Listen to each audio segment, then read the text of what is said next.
Hi friends, ನಿಮಗೆಲ್ಲ ಮತ್ತೊಂದು ವಿಡಿಯೋಗೆ ಸ್ವಾಗತ. ಫ್ರೆಂಡ್ಸ್, ಕರ್ನಾಟಕದ ರಾಜಕಾರಣದಲ್ಲಿ ಒಂದೇ ವೇದಿಕೆಯ ಮೇಲೆ ನಿಂತು ಒಬ್ಬರನ್ನೊಬ್ಬರು ಹೊಗಳಿಕೊಂಡಿದ್ದ ಈ ಇಬ್ಬರು ನಾಯಕರನ್ನ ನೀವು ನೋಡೇ ಇರ್ತೀರಾ. ಆದರೆ ಇದೇ ವ್ಯಕ್ತಿಗಳು ದಶಕಗಳ ಕಾಲ ಪರಸ್ಪರ ತೀವ್ರ ವೈರಿಗಳಾಗಿ ನಿಂತು ರಾಜಕೀಯ ಸಮರ ಸಾರಿದ್ರು ಎಂದರೆ ನಿಮಗೆಲ್ಲ ಆಶ್ಚರ್ಯ ಆಗ್ಬೋದು. ಇವರಿಬ್ಬರು ಬೇರೆ ಯಾರೂ ಅಲ್ಲ, ಕರ್ನಾಟಕದ ಇಬ್ಬರು ಪ್ರಮುಖ ರಾಜಕೀಯ ನಾಯಕರಾದ ಸಿದ್ದರಾಮಯ್ಯ ಮತ್ತು ಎಚ್.ಡಿ. ದೇವೇಗೌಡರು. ಇವತ್ತಿನ ಈ ಒಂದು ವಿಡಿಯೋದಲ್ಲಿ ನಾವು ಈ ಗುರು ಶಿಷ್ಯರ ನಡುವಿನ ಅತ್ಯಂತ ಸಂಕೀರ್ಣವಾದ ಸಂಬಂಧದ ಕಥೆಯನ್ನ ಹೇಳ್ತಾ ಇದ್ದೀವಿ. ರಾಜಕೀಯ ಗುರುವಾಗಿ ದೇವೇಗೌಡರು ಸಿದ್ದರಾಮಯ್ಯ ಅವರನ್ನ ಹೇಗೆ ಬೆಳೆಸಿದ್ರು, ಸಿದ್ದರಾಮಯ್ಯನವರು ಯಾಕೆ ತಮ್ಮ ಗುರುಗಳ ವಿರುದ್ಧವೇ ತಿರುಗಿ ಬಿದ್ರು, ರಾಜಕೀಯ ಮನಸ್ತಾಪಕ್ಕೆ ನಿಜವಾದ ಕಾರಣವೇನು, ಇಬ್ಬರು ಮತ್ತೆ ಒಂದಾಗಿದ್ದು ಯಾಕೆ, ಗುರು ಶಿಷ್ಯರ ನಡುವೆ ಉಂಟಾದ ರಾಜಕೀಯ ವೈಮನಸ್ಸಿನ ಕಾರಣವೇನು, ಎಲ್ಲವನ್ನ ಇವತ್ತಿನ ಈ ಒಂದು ವಿಡಿಯೋದಲ್ಲಿ ನೋಡ್ತಾ ಹೋಗೋಣ ಬನ್ನಿ. ಫ್ರೆಂಡ್ಸ್, ಸಿದ್ದರಾಮಯ್ಯ ಮತ್ತು ಎಚ್.ಡಿ. ದೇವೇಗೌಡರ ನಡುವಿನ ಸಂಬಂಧವು ಕರ್ನಾಟಕ ರಾಜಕಾರಣದಲ್ಲಿ ಅತ್ಯಂತ ಸಂಕೀರ್ಣ ಮತ್ತು ಮಹತ್ವಪೂರ್ಣ ಅಧ್ಯಾಯಗಳಲ್ಲಿ ಒಂದಾಗಿದೆ. ಅವರ ಸಂಬಂಧವು ದಶಕಗಳಿಂದಲೂ ರಾಜಕೀಯ ಮಿತ್ರತ್ವ, ಭಿನ್ನಾಭಿಪ್ರಾಯಗಳು, ವೈಷಮ್ಯ ಮತ್ತು ಸಂದರ್ಭಕ್ಕೆ ತಕ್ಕಂತೆ ಪುನಃ ಹೊಂದಾಣಿಕೆಯ ಹಾದಿಯಲ್ಲಿ ಸಾಗಿದೆ. ಸಿದ್ದರಾಮಯ್ಯನವರು ತಮ್ಮ ರಾಜಕೀಯ ಜೀವನವನ್ನು ಜನತಾ ಪರಿವಾರದಿಂದ ಆರಂಭಿಸಿದ್ರು. ಎಚ್.ಡಿ. ದೇವೇಗೌಡರು ಆಗಿನ ಜನತಾದಳದ ಪ್ರಮುಖ ನಾಯಕರಾಗಿದ್ದರು. ಸಿದ್ದರಾಮಯ್ಯನವರನ್ನು ರಾಜಕೀಯವಾಗಿ ಬೆಳೆಸಿದವರು ದೇವೇಗೌಡರು ಕರ್ನಾಟಕದ ಮುಖ್ಯಮಂತ್ರಿ ಮತ್ತು ಭಾರತದ ಪ್ರಧಾನಿಯಾಗಿದ್ದಾಗ ಸಿದ್ದರಾಮಯ್ಯನವರು ಅವರ ಜೊತೆ ಇದ್ರು ಮತ್ತು ಪಕ್ಷದಲ್ಲಿ ಪ್ರಮುಖ ಹುದ್ದೆಗಳನ್ನು ನಿರ್ವಹಿಸಿದ್ರು. ಸಿದ್ದರಾಮಯ್ಯ ಮತ್ತು ಎಚ್.ಡಿ. ದೇವೇಗೌಡರ ನಡುವಿನ ಸಂಬಂಧವು ಕರ್ನಾಟಕ ರಾಜಕಾರಣದ ಇತಿಹಾಸದಲ್ಲಿ ಒಂದು ವಿಶಿಷ್ಟ ಮತ್ತು ಸಂಕೀರ್ಣವಾದ ಗುರುಶಿಷ್ಯ ಸಂಬಂಧವಾಗಿದೆ. ಇದು ಕೇವಲ ರಾಜಕೀಯ ಸಹಕಾರವಲ್ಲದೆ ತೀವ್ರ ವೈಷಮ್ಯ ಮತ್ತು ಅನಿವಾರ್ಯ ಪರಿಸ್ಥಿತಿಯಲ್ಲಿ ಮೈತ್ರಿಯ ಹಾದಿಯಲ್ಲಿ ಸಾಗಿದೆ. ಸಿದ್ದರಾಮಯ್ಯನವರು ವಕೀಲ ವೃತ್ತಿಯಲ್ಲಿದ್ದಾಗ ದೇವೇಗೌಡರ ಮಾರ್ಗದರ್ಶನದಿಂದ ರಾಜಕೀಯಕ್ಕೆ ಪ್ರವೇಶಿಸಿದ್ರು. ಜನತಾ ಪಕ್ಷದ ಮೂಲಕ ಸಿದ್ದರಾಮಯ್ಯ ರಾಜಕಾರಣ ಆರಂಭಿಸಿ ಶಾಸಕರಾಗಿ ಆಯ್ಕೆಯಾದರು. ದೇವೇಗೌಡರು ಜನತಾ ಪರಿವಾರದ ಪ್ರಮುಖ ನಾಯಕರಾಗಿದ್ದಾಗ ಸಿದ್ದರಾಮಯ್ಯ ಅವರನ್ನು ತಮ್ಮ ಶಿಷ್ಯನಂತೆ ಬೆಳೆಸಿದ್ರು. ದೇವೇಗೌಡರು ಮುಖ್ಯಮಂತ್ರಿಯಾದಾಗ ಸಿದ್ದರಾಮಯ್ಯ ಅವರಿಗೆ ಹಣಕಾಸು ಸಚಿವ ಸ್ಥಾನವನ್ನ ನೀಡಿ ಪ್ರಮುಖ ಖಾತೆಯನ್ನು ವಹಿಸಿದ್ರು. ಇದು ಸಿದ್ದರಾಮಯ್ಯನವರ ರಾಜಕೀಯ ಬೆಳವಣಿಗೆಗೆ ಪ್ರಮುಖ ವೇದಿಕೆಯಾಯಿತು.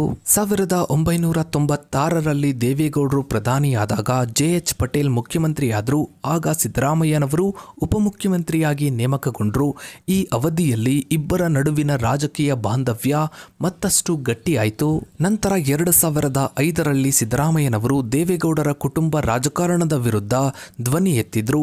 ಅಹಿಂದ ವರ್ಗಗಳ ಪರವಾಗಿ ಅವರು ನಡೆಸಿದ ಹೋರಾಟವು ಜನತಾದಳ ಪಕ್ಷದಲ್ಲಿ ಬಿರುಕು ಮೂಡಿಸಿತು. ಹೌದು ಫ್ರೆಂಡ್ಸ್, 2005ರಲ್ಲಿ ಸಿದ್ದರಾಮಯ್ಯನವರು ಜೆಡಿಎಸ್ ಪಕ್ಷದಲ್ಲಿದ್ದಾಗ ಎಚ್.ಡಿ. ದೇವೇಗೌಡರ ಕುಟುಂಬ ರಾಜಕಾರಣದ ವಿರುದ್ಧ ಧ್ವನಿ ಎತ್ತಿದ್ರು.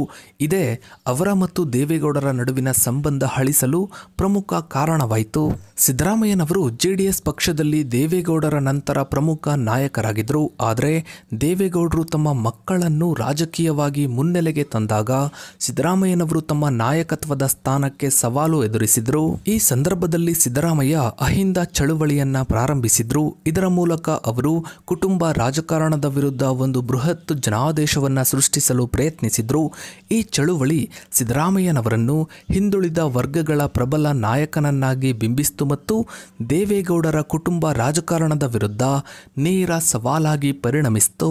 ಸಿದ್ದರಾಮಯ್ಯನವರ ಈ ನಡೆಗಳು ಪಕ್ಷದಲ್ಲಿ ಅಸಮಾಧಾನ ಸೃಷ್ಟಿಸಿದ್ವು. ಪರಿಣಾಮವಾಗಿ ದೇವೇಗೌಡರು 2005ರಲ್ಲಿ ಸಿದ್ದರಾಮಯ್ಯ ಅವರನ್ನು ಪಕ್ಷ ವಿರೋಧಿ ಚಟುವಟಿಕೆಗಳು ಎಂಬ ಆರೋಪದ ಮೇಲೆ ಜೆಡಿಎಸ್ ಪಕ್ಷದಿಂದ ಉಚ್ಚಾಟಿಸಿದರು. ಈ ಘಟನೆಯ ನಂತರ ಸಿದ್ದರಾಮಯ್ಯನವರು ಕಾಂಗ್ರೆಸ್ಗೆ ಸೇರಿದ್ರು ಮತ್ತು ನಂತರ ಮುಖ್ಯಮಂತ್ರಿಯಾಗುವ ಮೂಲಕ ತಮ್ಮ ರಾಜಕೀಯ ವೃತ್ತಿ ಜೀವನದಲ್ಲಿ ಉನ್ನತ ಸ್ಥಾನಕ್ಕೇರಿದ್ರು.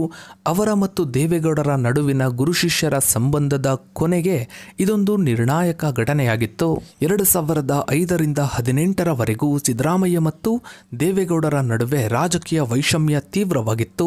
ಸಾರ್ವಜನಿಕವಾಗಿ ಮತ್ತು ಚುನಾವಣೆಗಳಲ್ಲಿ ಇಬ್ಬರು ನಾಯಕರು ಪರಸ್ಪರ ವಿರುದ್ಧ ತೀವ್ರ ವಾಗ್ದಾಳಿ ನಡೆಸ್ತಾ ಇದ್ರು. 2005ರಲ್ಲಿ ಸಿದ್ದರಾಮಯ್ಯ ಅವರನ್ನು ಜೆಡಿಎಸ್ ಪಕ್ಷದಿಂದ ಉಚ್ಚಾಟಿಸಿದ ನಂತರ 2018ರವರೆಗೆ ಸಿದ್ದರಾಮಯ್ಯ ಮತ್ತು ಎಚ್.ಡಿ. ದೇವೇಗೌಡರ ನಡುವಿನ ರಾಜಕೀಯ ವೈಷಮ್ಯ ತೀವ್ರವಾಗಿತ್ತು. ಈ ಅವಧಿಯು ಕರ್ನಾಟಕದ ರಾಜಕೀಯದಲ್ಲಿ ಒಂದು ಪ್ರಮುಖ ಮತ್ತು ಸಂಘರ್ಷಮಯ ಅಧ್ಯಯನವಾಗಿತ್ತು. ಸಿದ್ದರಾಮಯ್ಯ ಕಾಂಗ್ರೆಸ್ ಸೇರಿದ್ರು. ದೇವೇಗೌಡರು ಸಿದ್ದರಾಮಯ್ಯ ಅವರನ್ನು ಕೃತಜ್ಞ ಮತ್ತು ಅಹಂಕಾರಿ ಎಂದು ಟೀಕಿಸಿದ್ರು. ಏಕೆಂದರೆ ಅವರು ರಾಜಕೀಯದಲ್ಲಿ ಬೆಳೆಸಿದ್ದ ವ್ಯಕ್ತಿ ತಮ್ಮ ಕುಟುಂಬದ ವಿರುದ್ಧವೇ ನಿಂತರು ಎಂದು ಅವರು ಭಾವಿಸಿದ್ರು. ಇತ್ತ ಸಿದ್ದರಾಮಯ್ಯನವರು ದೇವೇಗೌಡರ ಕುಟುಂಬ ರಾಜಕಾರಣವನ್ನ ತೀವ್ರವಾಗಿ ಖಂಡಿಸ್ತಾ ಇದ್ರು.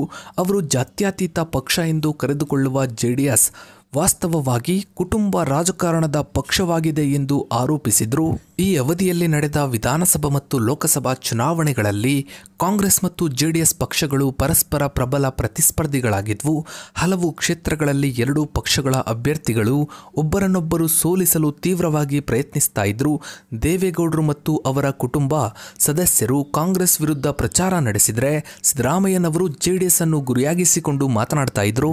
ಸಿದ್ದರಾಮಯ್ಯನವರ ಅಹಿಂದ ಚಳುವಳಿ ಹಿಂದುಳಿದ ವರ್ಗಗಳ ಮತಗಳನ್ನು ಕಾಂಗ್ರೆಸ್ ಕಡೆಗೆ ಸೆಳೆಯಲು ಸಹಾಯ ಮಾಡಿತು. ಇದಕ್ಕೆ ಪ್ರತಿಯಾಗಿ ದೇವೇಗೌಡರು ತಮ್ಮ ಒಕ್ಕಲಿಗ ಮತ್ತು ಜಾತ್ಯತೀತ ಮತ ಬ್ಯಾಂಕ್ ಅನ್ನು ಭದ್ರಪಡಿಸಿಕೊಳ್ಳಲು ಪ್ರಯತ್ನಿಸಿದರು. ಈ ರಾಜಕೀಯ ವೈಷಮ್ಯವು ಮತದಾರರನ್ನು ಕೂಡ ಜಾತಿ ಮತ್ತು ಕುಟುಂಬ ರಾಜಕಾರಣದ ಆಧಾರದ ಮೇಲೆ ವಿಭಜಿಸಿತು. ಈ ಇಬ್ಬರು ಹಿರಿಯ ನಾಯಕರ ನಡುವಿನ ವೈಷಮ್ಯವು ರಾಜಕೀಯ ವಲಯದಲ್ಲಿ ಮತ್ತು ಮಾಧ್ಯಮಗಳಲ್ಲಿ ನಿರಂತರ ಚರ್ಚೆಯ ವಿಷಯವಾಗಿತ್ತು. ಅವರ ಪ್ರತಿಯೊಂದು ಹೇಳಿಕೆ ಮತ್ತು ಕಾರ್ಯಕ್ರಮಗಳನ್ನು ಬಹಳ ಸೂಕ್ಷ್ಮವಾಗಿ ಗಮನಿಸಲಾಗ್ತಿತ್ತು. ಆದರೆ ಈ ವೈಷಮ್ಯವು 2018ರ ವಿಧಾನಸಭಾ ಚುನಾವಣೆಯ ನಂತರ ಬದಲಾಯಿತು. 2018ರ ವಿಧಾನಸಭಾ ಚುನಾವಣೆಯ ನಂತರ ಯಾವುದೇ ಪಕ್ಷಕ್ಕೆ ಬಹುಮತ ಸಿಗದಿದ್ದಾಗ ಕಾಂಗ್ರೆಸ್ ಮತ್ತು ಜೆಡಿಎಸ್ ಮೈತ್ರಿ ಸರ್ಕಾರ ರಚಿಸಲು ನಿರ್ಧರಿಸಿದ್ವು. ಈ ಮೈತ್ರಿಯ ಭಾಗವಾಗಿ ಸಿದ್ದರಾಮಯ್ಯ ಮತ್ತು ದೇವೇಗೌಡರು ಮತ್ತೆ ಒಂದಾದ್ರು. ಇದು ರಾಜಕೀಯದಲ್ಲಿ ಶಾಶ್ವತ ಶತ್ರುಗಳಾಗಲಿ ಮಿತ್ರರಾಗಲಿ ಇರುವುದಿಲ್ಲ ಎಂಬುದನ್ನು ಮತ್ತೊಮ್ಮೆ ಸಾಬೀತುಪಡಿಸಿತು. ಈ ಅವಧಿಯಲ್ಲಿ ಅವರು ಮತ್ತೆ ಒಂದೇ ವೇದಿಕೆಯಲ್ಲಿ ಕಾಣಿಸಿಕೊಂಡರು ಮತ್ತು ಪರಸ್ಪರ ಹೊಗಳಿಕೊಳ್ಳುವ ಪ್ರಯತ್ನವನ್ನ ಮಾಡಿದರು. ಇನ್ನು 2023ರಲ್ಲಿ ಕಾಂಗ್ರೆಸ್ ಪಕ್ಷ ಬಹುಮತದೊಂದಿಗೆ ಅಧಿಕಾರಕ್ಕೆ ಬಂದ ನಂತರ ಸಿದ್ದರಾಮಯ್ಯ ಅವರು ಮುಖ್ಯಮಂತ್ರಿಯಾದರು. ಇದಾದ ನಂತರ ಜೆಡಿಎಸ್ ಪಕ್ಷವು ಬಿಜೆಪಿಯೊಂದಿಗೆ ಮೈತ್ರಿಯನ್ನ ಮಾಡಿಕೊಳ್ತು. ಈ ಬೆಳವಣಿಗೆ ದೇವೇಗೌಡರು ಮತ್ತು ಸಿದ್ದರಾಮಯ್ಯ ನಡುವೆ ಮತ್ತೆ ವೈಷಮ್ಯ ಹೆಚ್ಚಾಗಲು ಕಾರಣವಾಯಿತು. ಸಿದ್ದರಾಮಯ್ಯನವರು ದೇವೇಗೌಡರು ಬಿಜೆಪಿಯೊಂದಿಗೆ ಮೈತ್ರಿ ಮಾಡಿಕೊಂಡಿದ್ದನ್ನ ಟೀಕಿಸ್ತಾ ಇದ್ದಾರೆ. ಇನ್ನು ದೇವೇಗೌಡರು ಕೂಡ ಪ್ರಸ್ತುತ ಕಾಂಗ್ರೆಸ್ ಸರ್ಕಾರದ ವಿರುದ್ಧ ಮತ್ತು ಸಿದ್ದರಾಮಯ್ಯನವರ ವಿರುದ್ಧ ತೀವ್ರವಾಗಿ ವಾಗ್ದಾಳಿಯನ್ನ ನಡೆಸ್ತಾ ಇದ್ದಾರೆ. ಇದು ಅವರ ಹಿಂದಿನ ರಾಜಕೀಯ ವೈಷಮ್ಯದ ಮುಂದುವರೆದ ಭಾಗವಾಗಿದೆ. ಒಟ್ಟಾರೆಯಾಗಿ ಸಿದ್ದರಾಮಯ್ಯ ಮತ್ತು ದೇವೇಗೌಡರ ಸಂಬಂಧವು ರಾಜಕೀಯ ಲಾಭ ನಷ್ಟಗಳು, ಸಿದ್ಧಾಂತಗಳು, ಅಧಿಕಾರಕ್ಕಾಗಿ ಹೋರಾಟದಿಂದ ಹಲವು ಬಾರಿ ಬದಲಾಗಿದೆ. ಈ ಸಂಬಂಧವು ಕರ್ನಾಟಕ ರಾಜಕೀಯ ಬೆಳವಣಿಗೆಗಳಲ್ಲಿ ಪ್ರಮುಖ ಪಾತ್ರ ವಹಿಸಿದೆ. ಸೊ ಫ್ರೆಂಡ್ಸ್, ಇದಾಗಿತ್ತು ಇವತ್ತಿನ ಈ ಒಂದು ವಿಡಿಯೋದ ಬಗ್ಗೆ ನಿಮ್ಮ ಅನಿಸಿಕೆ ಅಭಿಪ್ರಾಯಗಳನ್ನು ತಪ್ಪದೇ ಕಮೆಂಟ್ ಸೆಕ್ಷನಲ್ಲಿ ಕಮೆಂಟ್ ಮಾಡಿ. ಹಾಗೆ ವಿಡಿಯೋಗೊಂದು ಲೈಕ್ ಮಾಡ್ತಾ ವಿಡಿಯೋನ ಆದಷ್ಟು ಎಲ್ಲ ಕಡೆ ಶೇರ್ ಮಾಡಿ. ನೀವಿನ್ನು ನಮ್ಮ ಚಾನಲ್ಗೆ ಸಬ್ಸ್ಕ್ರೈಬ್ ಆಗಿಲ್ಲ ಅಂದರೆ ಕೆಳಗಡೆ ಕಾಣೋ ಸಬ್ಸ್ಕ್ರೈಬ್ ಅನ್ನು ಕ್ಲಿಕ್ ಮಾಡಿ. ಹಾಗೆ ಪಕ್ಕದಲ್ಲಿ ಕಾಣೋ ಬೆಲ್ ಐಕನ್ ಕೂಡ ಕ್ಲಿಕ್ ಮಾಡಿ. Thanks for watching.